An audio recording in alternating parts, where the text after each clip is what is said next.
नमस्कार। इस पॉडकास्ट में आपका स्वागत है। मैं मृत्यु सिखाता हूँ पार्ट 7.2। अब जैसे कि तिब्बत है, तिब्बत में वर्ष में एक दिन नहाने का नियम है और बिल्कुल वैज्ञानिक है। वर्ष में एक दिन नहाना तिब्बत में बिल्कुल वैज्ञानिक है, क्योंकि तिब्बत में न तो धूल होती है और न पसीना होता है, जिसकी वजह से नहाने की ज़रूरत नहीं पड़ती। पसीना ही नहीं होता, धूल भी नहीं होती, तो रोज़ नहाना सिर्फ नुकसान पहुंचाता है शरीर को, क्योंकि नहाने से इतनी शरीर की गर्मी निकल जाती है कि तिब्बत जैसे मुल्क में उतनी गर्मी शरीर में खोना महंगा है। उसको पूरा कहाँ से करेंगे? उतनी गर्मी लाओगे कहाँ से? फिर तिब्बत में उघाड़े रहना बहुत महंगा है। अगर एक आदमी उघाड़ा रहे दिन भर तो उसे 40% ज़्यादा भोजन की ज़रूरत पड़ती है, क्योंकि उतनी गर्मी, उतनी कैलोरीज गर्मी उसके शरीर से निकल जाती हैं। तो हिंदुस्तान जैसे मुल्क में कोई आदमी उघाड़ा रहे तो त्यागी मालूम पड़ता है।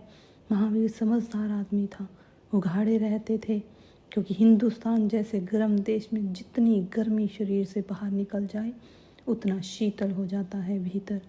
लेकिन अगर कोई महावीर का अनुयायी जाकर तिब्बत में नंगा खड़ा हो जाए तो निपट पागल खाने में भर्ती कराने के योग्य है, क्योंकि वहाँ बात बिल्कुल अवैज्ञानिक हो गई, मूर्खतापूर्ण हो गई। लेकिन ऐसा ही होता है। तिब्बती लामा हिंदुस्तान आता है तो यहाँ भी नहीं नहाता। मैं तिब्बती लामाओं के पास बोध गया, मैं ठहरा था वहाँ। वे इतनी बदबू देते हैं कि बड़ी घबराने वाली। मैंने उनसे पूछा, आप यह क्या कर रहे हैं? उन्होंने कहा, हमारे तो एक ही दफ़ा नहाने का नियम है। तो अब मैं यह कहता हूँ कि क्या यह अंधविश्वास है, क्या विज्ञान है? तिब्बत में विज्ञान है, जहाँ यहाँ अंधविश्वास है। अब वे यहाँ बदबू छोड़ रहे हैं, क्योंकि उन्हें पता ही नहीं कि यहाँ तो इतना पसीना आ रहा है, इतनी धूल आ रही है। हमें ख्याल ही नहीं होता कि कुछ मुल्क हैं जहाँ धूल होती ही नहीं।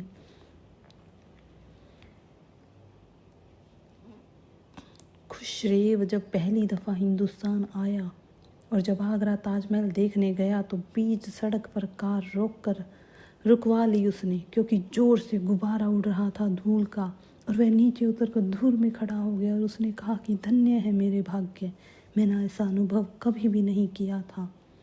अब धूल में हम ऐसा कभी अनुभव न करेंगे कि धन्य है मेरे भाग्य।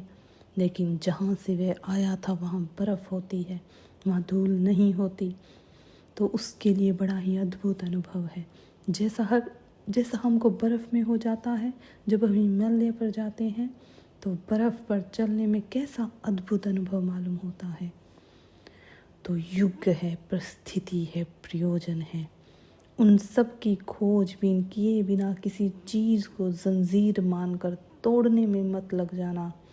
और वैज्ञानिक बुद्धि में उसको कहता हूँ जो हमेशा हेजिटेट करता है। वैज्ञानिक बुद्धि का आदमी बहुत जल्दी निर्णय नहीं लेता कि यह गलत है या सही है। इतनी जल्दी निर्णय नहीं लेता। वह हमेशा यह कहता है शायद यह सही भी हो सकता है, मैं और खोजूं, मैं और खोजूं, मैं और खोजूं।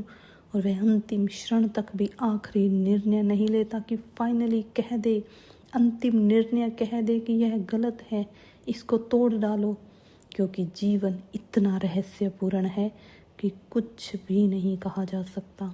हम इतना ही कह सकते हैं कि इतना हम अभी तक जानते हैं, उसकी वजह से यह हमें अभी गलत मालूम पड़ता है। इतना ही। वैज्ञानिक बुद्धि का आदमी यह कहेगा कि जो अब तक जानकारी है उसको देखते हुए यह बात ठीक मालूम नहीं पड़ती है, लेकिन जानकारी कल बढ़ जाए तो यह ठीक भी हो सकती है। जो आज ठीक है वह कल गलत हो सकता है। वैज्ञानिक बुद्धि का आदमी जल्दी से निर्णय नहीं लेता कि यह गलत है और यह सही है। वह हमेशा जिज्ञासु, विनम्र, हम्बल और खोज में संलग्न होता है। लेकिन अंधविश्वास पकड़ने में भी एक मज़ा आता है और अंधविश्वास तोड़ने में भी एक मज़ा आता है। अंधविश्वास पकड़ने में यह मज़ा आता है कि हम सोचने से बच जाते हैं, झंझट से बच जाते हैं। जो सब मानते हैं हम भी मान लेते हैं। हम पूछना भी नहीं चाहते कि क्या कारण है, क्यों है, कौन परेशानी में पड़े। जहाँ भीड़ चलती है हम भी चलने चले जाते हैं। अंधविश्वास सुविधापूर्ण है।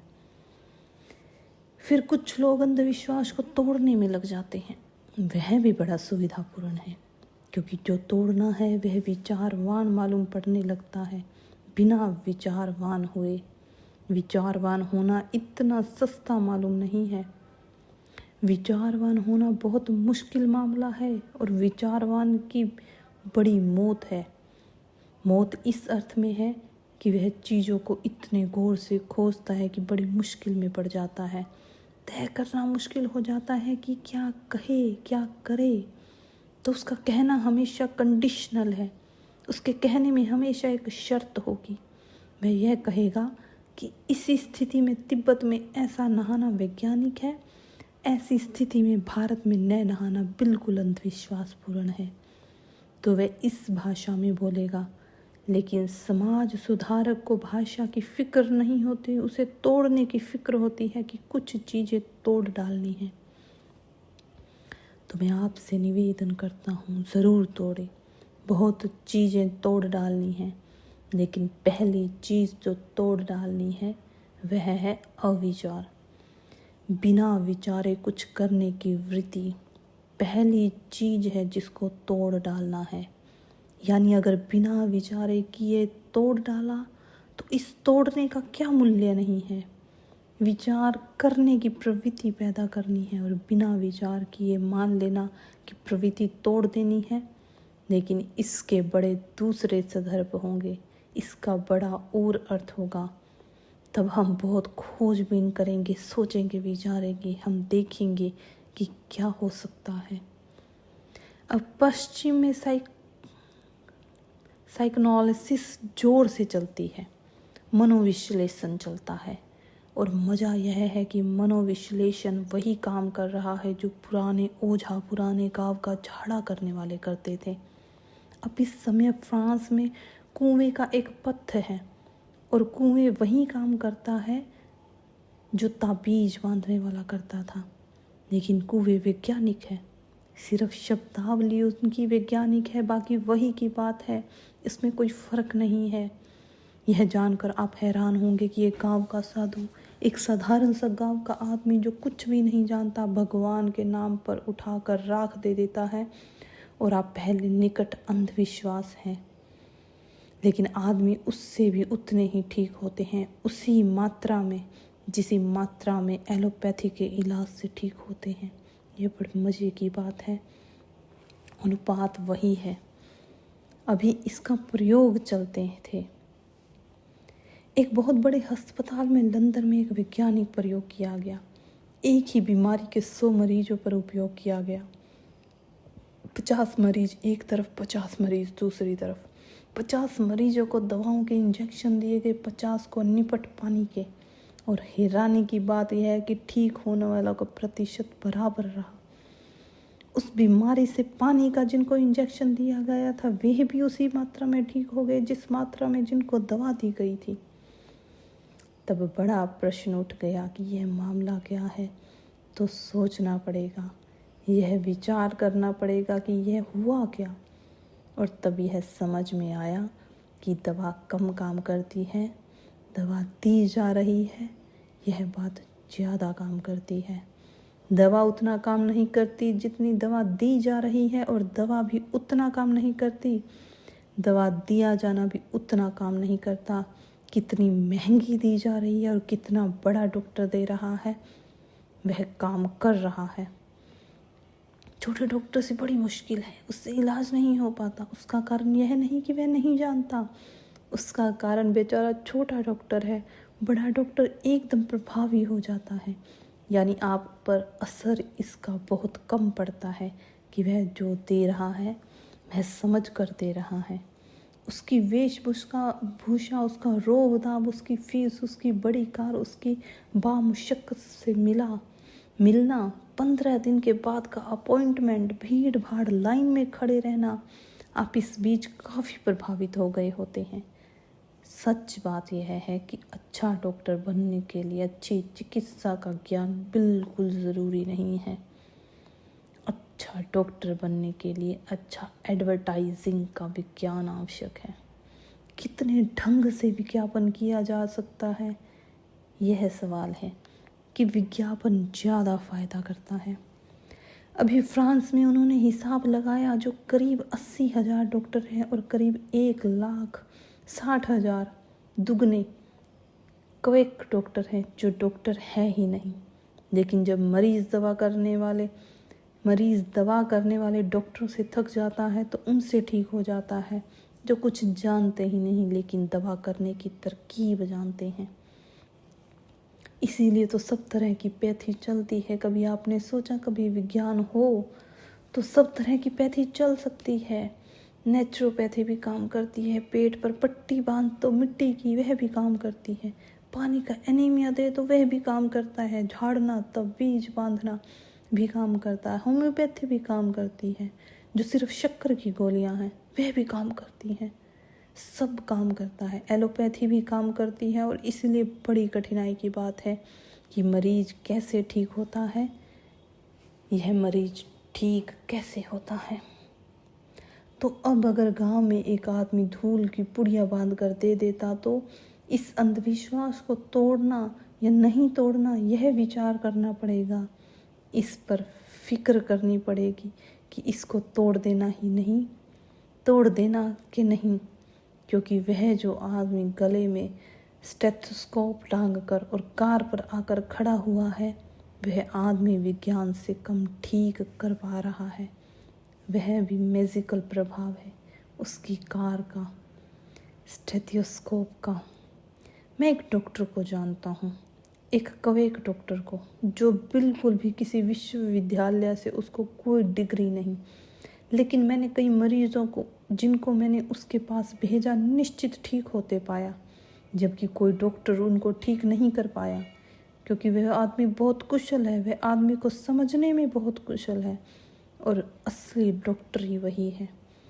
अगर आप उसके अस्पताल में चिकित्सा के लिए जाएंगे तो आपका निदान, आपके डायग्नोसिस इस ढंग से की जाएगी कि पहले तो निदान में आप आधे ठीक हो जाएंगे। वह स्टेथोस्कोप से जांच नहीं करता आदमी की छाती की, वह डॉक्टर बहुत होशियार है। वह स्टेथोस्कोप से जांच नहीं करता, उससे तो कोई भी डॉक्टर करता है। उसने स्टेथोस्कोप की जगह एक बड़ी टेबल बना रखी है, बड़ा गंभीर कमरा है, उस गंभीर कमरे में टेबल पर लिटाता है और स्टेथोस्कोप जैसी एक चीज़ उसने लगा रखी है और उसके ऊपर 2 नलियों में, बड़ी लंबी नलियों में रंग भरा हुआ पानी लगा रखा है।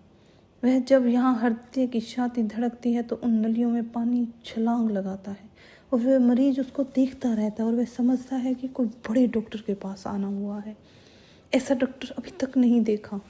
स्टेथोस्कोप ही है वह, लेकिन वह उसको ऐसे कान में लगाकर जांच नहीं करता, वह नलियों से उसके पानी के उचकने को देखता है।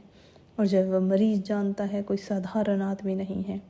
आपको पता है एलोपैथी का डॉक्टर दवाइयों का नाम इस तरह घसीट कर लिखता है कि आप पढ़ न पाएँ।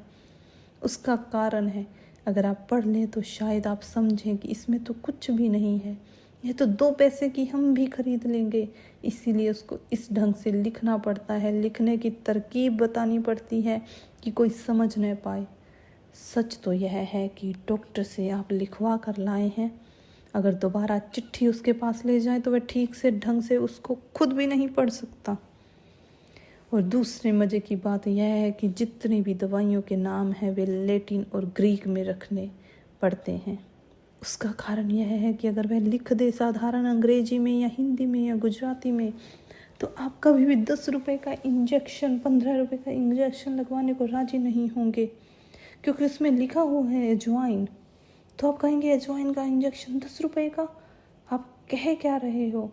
लेकिन लिखा है लैटिन में और ग्रीक में, जिसको आप कुछ भी नहीं समझते कि मामला क्या है। ये सब मैजिकल तरकीबें हैं, ये सब वही बातें हैं जो है गांव का आदमी राख दे रहा है। लेकिन अगर गांव का आदमी राख देते वक्त साधारण आदमी है तो असर नहीं करेगा, अगर उसने घेरुआ वस्त्र पहन रखे हैं तो ज़्यादा असर करेगा। घेरुआ वस्त्र असर ज़्यादा करेगा। अगर वह आदमी ईमानदार है, सच्चरित्र है, उसके बाद हमें पता है कि साधा है, सीधा है, सच्चा है, तो असर करेगा। अगर हमको यह भी पता चल जाए कि वह आदमी पैसा नहीं लेता है, पैसा छूता ही नहीं, तो और भी ज़्यादा असर करेगा।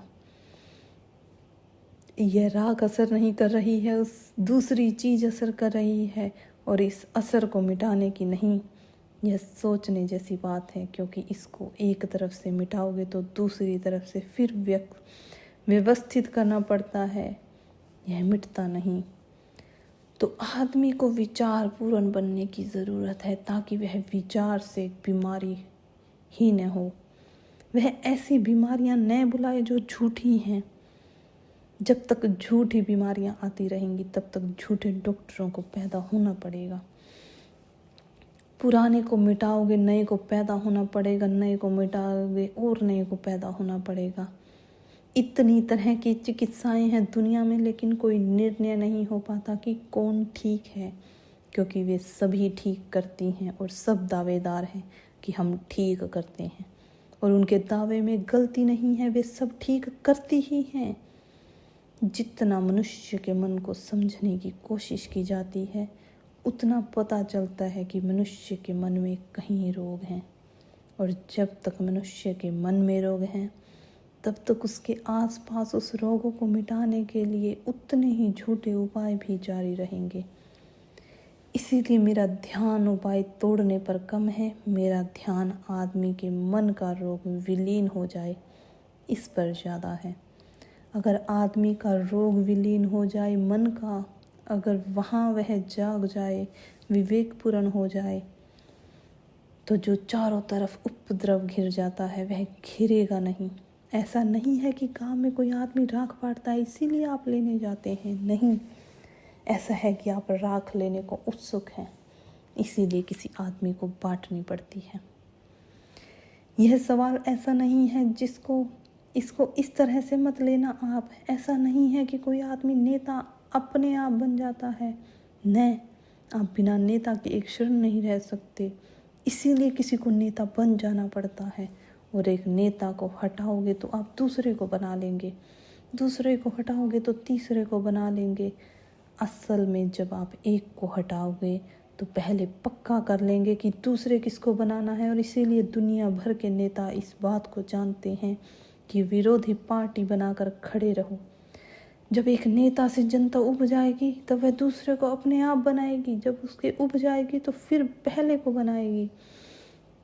इसीलिए सारी दुनिया में दो पार्टियों की चालबाजी चलती है, वह सब चालबाजी है, वे सब एक जैसे लोग हैं। पिछले चुनाव में मैं रायपुर गया, एक मित्र हार गए चुनाव, वे पहले एमपी थे और मेरे एक दूसरे मित्र जीत गए, वे बिल्कुल नए रायपुर गए थे। तो मैंने अपने पुराने मित्र से पूछा कि बड़े आश्चर्य की बात है, तुम तो जन्मों से यहाँ रह रहे हो, तुमने पिछले 2-3 बार से एमपी थे, तुम हार क्यों गए? और एक बिल्कुल अपरिचित आदमी गांव में आकर जीत कैसे गया? उन्होंने कहा कि मामला बिल्कुल साफ है, लोग मुझसे परिचित हो गए हैं, उससे परिचित नहीं हैं। परिचित हो जाने दो, घबराएं मत, वह भी हारेगा, और जब तक हमको प्रतीक्षा करनी पड़ेगी तब तक हम सिर्फ अपरिचित हो जाएंगे, हम फिर हावी हो जाएंगे। तो सवाल बहुत गहरे में यह नहीं कि इस नेता को हटाएं, उस नेता को हटाएं, इस अंधविश्वास को मिटाएं, उस अंधविश्वास को मिटाएं, यह सवाल नहीं है, बुनियादी आदमी को बदलने का सवाल है। इसीलिए वैज्ञानिक बुद्धि अंधविश्वास पर बहुत फिक्र नहीं करेगी, वह तो चलेगा जब तक आदमी अंधेपन के लिए राजी है। अगर कोई आदमी आंख खोलने को राजी नहीं है तो अंधापन चलेगा ही। और हम में से कौन आदमी आंख खोलने को राजी है? मैं पूछता हूँ, हम में से कोई भी आंख खोल कर देखने को राजी नहीं है, क्योंकि आंख खोलकर ऐसे सत्य दिखाई पड़ते हैं जो हम देखना नहीं चाहते। इसलिए आंख बंद करके जो हम देखना चाहते हैं उसकी कल्पना कर लेते हैं। कभी आपने गौर से देखा है आँख खोलकर ज़िंदगी की ज़िंदगी कैसी है? अपने को कभी आँख खोल कर देखा है? अपने आप देखना ही नहीं चाहते, क्योंकि जब वहाँ ऐसा ऐसा दिखाई पड़ेगा जो कि घबराने वाला है। एक आदमी आपको बिल्कुल पवित्र मानता है, महात्मा मानता है, वह अगर आँख खोल कर गौर से देखे तो अपने भीतर बड़े से बड़े पापी को छिपा हुआ पाएगा। अब वह उसको देखना नहीं चाहता, क्योंकि वह उसको देखे तो फिर महात्मा रहना मुश्किल हो जाएगा उसका, तो वह उसको देखना ही नहीं, वह उसकी तरफ आंख बंद कर लेता है। उसकी तरफ आंख बंद करने में वह फिर उन सब लोगों का उपयोग करता है जो उसकी आंख बंद करवा सकते हैं। तो जो उसको आकर कहते हैं कि आप बहुत बड़े महात्मा हैं, वह उन सब के पास इकट्ठा करता चला जाता है, शिष्यों को इकट्ठा करता चला जाता है। वे जो उसको अंधा बनाने में सहयोगी होते हैं, वे उनको इकट्ठा करता चला जाता है। इकट्ठा करने की भी बड़ी अद्भुत तरकीबें हैं और उसका भी धोखा चलता है, और धोखा इतना अद्भुत है कि अगर लोगों को इकट्ठा करना हो तो उसमें एक तरकीब यह भी है कि चिल्ला चिल्ला कर कहो कि मेरे पास कोई न आए, मैं किसी को इकट्ठा नहीं करना चाहता। यह भी एक तरकीब है और लोग इससे बड़े प्रभावित होते हैं। वे कहते हैं चलो डंडे मारो, गोलियां मारो, तो लोग आएंगे। वे कहेंगे महात्मा साधारण नहीं है, असाधारण है, क्योंकि साधारण महात्मा होता तो कहता आइए बैठिए, वह तो डंडा मारता है, उसको किसी से मतलब ही नहीं। मैंने सुना है कैलिफोर्निया के बीच पर समुद्र तट पर एक आदमी था बहुत दिन से। वह आदमी एक खेल बन गया था। जो भी व्यक्ति समुद्र तट पर घूमने जाते हैं, हजारों लोग अमेरिका में जाते हैं, तो वहाँ खबर थी कि वह आदमी इतना सरल है, इतना सादा है जिसका हिसाब नहीं। और उसकी परीक्षा यह है कि उसके सामने तुम 10 रुपए का नोट करो तो 10 पैसे का सिक्का करो, तो खुशी से जल्दी से 10 पैसे का सिक्का ले लेता है, वो 10 का नोट छोड़ देता है। इतना सरल है। एक आदमी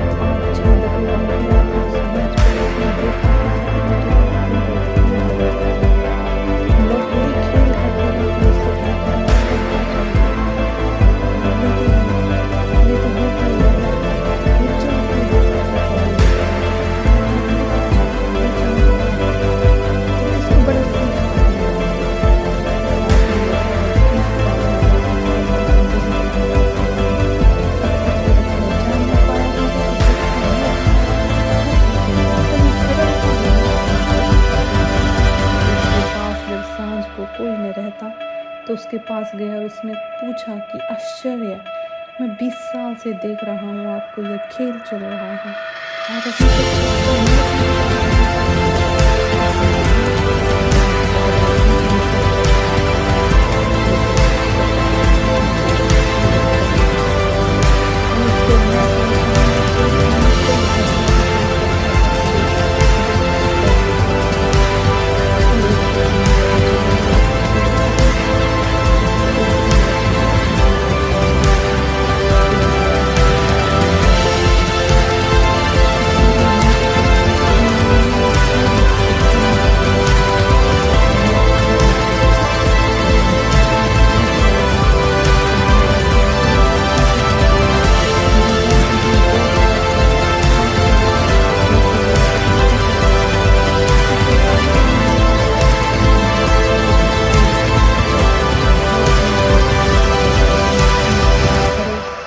कहेगा नहीं नहीं हम छूते भी नहीं।